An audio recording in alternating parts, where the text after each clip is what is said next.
There is thought and there is emotion.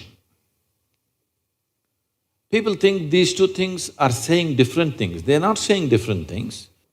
Well, when you looked at the young girl, heart beat more, that doesn't mean it's saying anything, it's just trying to compensate for the other levels of excitement that's happening.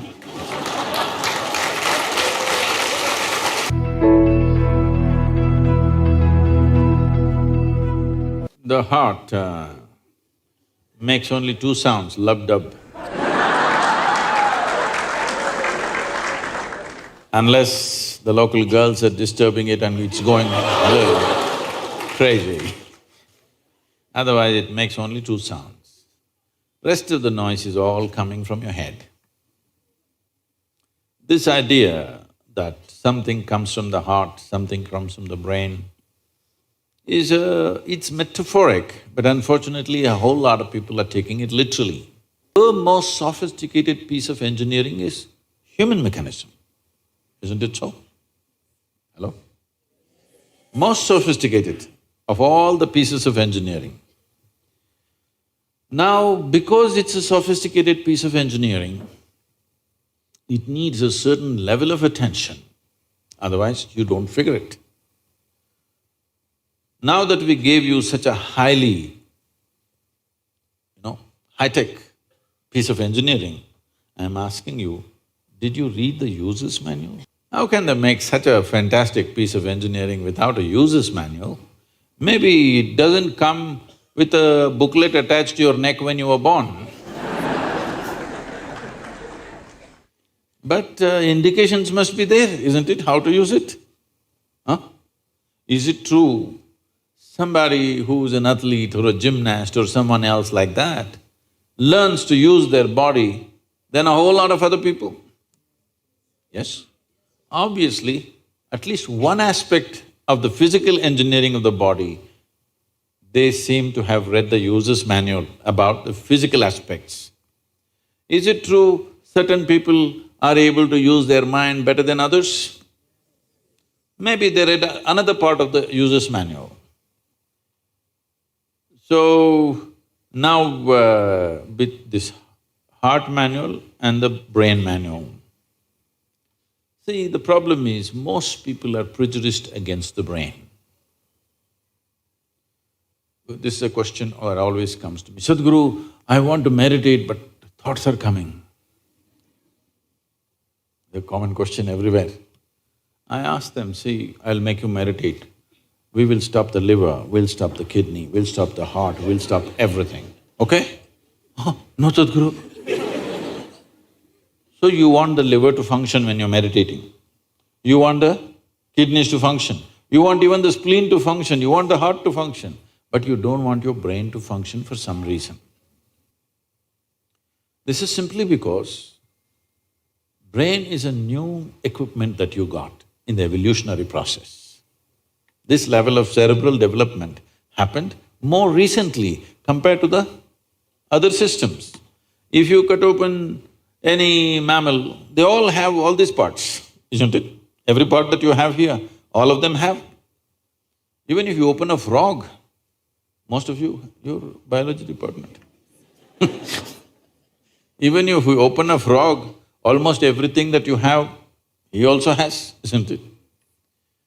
It is only… the big difference is only the cerebral development, which is a more recent happening. Because it's a more recent happening, most people have not figured how to handle it. So, user's manual is very important. You don't read a user's manual just before you discard the machine. You read it in the first few days, isn't it? Hello? If you buy a phone, do you want to read the user's manual in the first 3 days or after 3 years when you're throwing it away? First 3 days, isn't it? So, knowing how this functions is very important. Never did ever heart generate any thought or intention. Well, when you looked at the young girl, heart beat more, that doesn't mean it's saying anything, it's just trying to compensate for the other levels of excitement that's happening.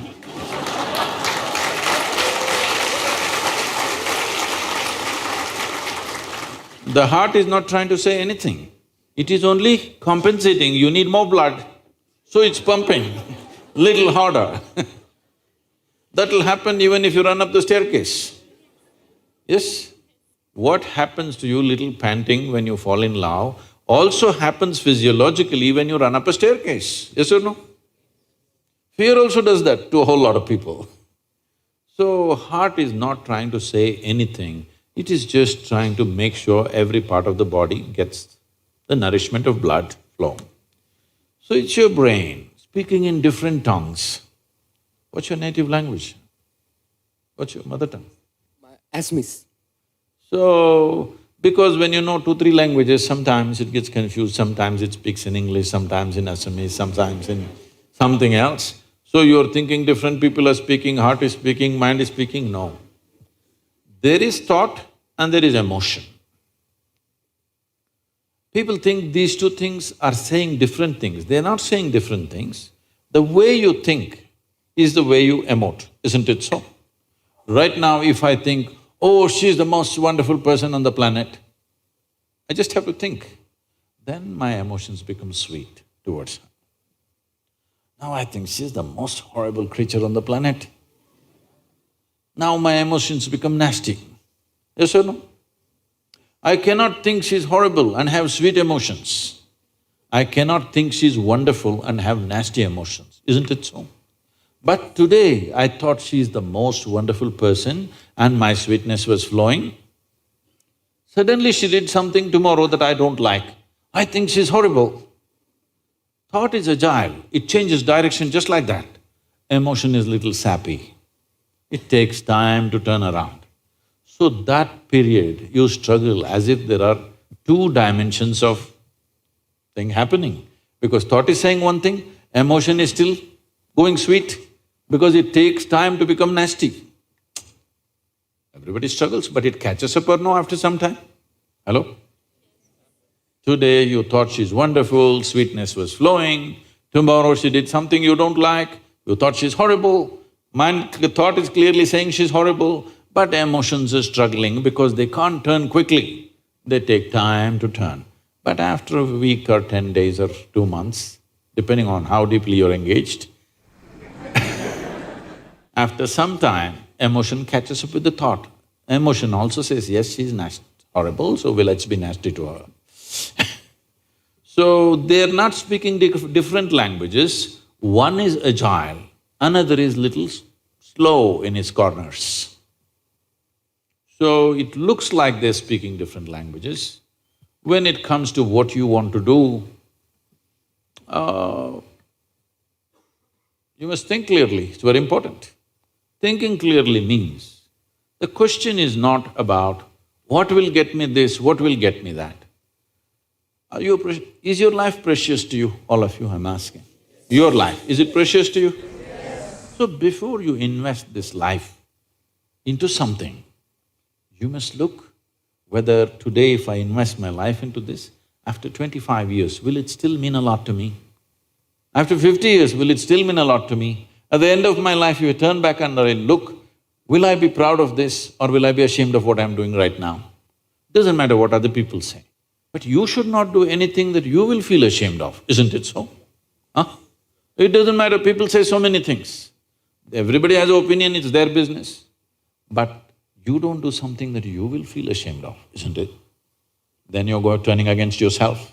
Somebody turns against you, you can leave them and go somewhere else. If you turn against yourself, you'll have to live with it forever. So, this is all you have to look at it. Something will get you money, something will get you comfort, that's not the point. What you choose to do, will it give you a life? When I say give you a life, are you just trying to make a living or are you trying to make a life out of this? It's important. Making a living is not an issue. A worm, an insect, a bird, an animal, all of them are making their life, making a living, isn't it so? They're even making a life out of it, but definitely they're making a living. So making a living with such a big brain is not an issue. Earning your food is not an issue, making a living is not an issue. Only problem is you want to live like somebody else, that's an endless problem. I want to live is not a problem. I want to live like you, this is a problem. So, it is important, if you consider your life as a precious life, you must make sure you make a wonderful life out of this. Whatever opens up in that direction, that is the thing you should do. But when you're under the pressure of peers, somebody is saying, I'm going to America, somebody says, I'm going to the government job, somebody says, I'm doing this. So one thing that all of you should do before you make big decisions in your life is withdraw from these pressures of peers, professors, parents, everybody. Just spend 3 days to 1 week by yourself. Look at it, what is it that you really want to do? Not under pressure from other people. What does this life want to do? Do that. It doesn't matter what other people think about it.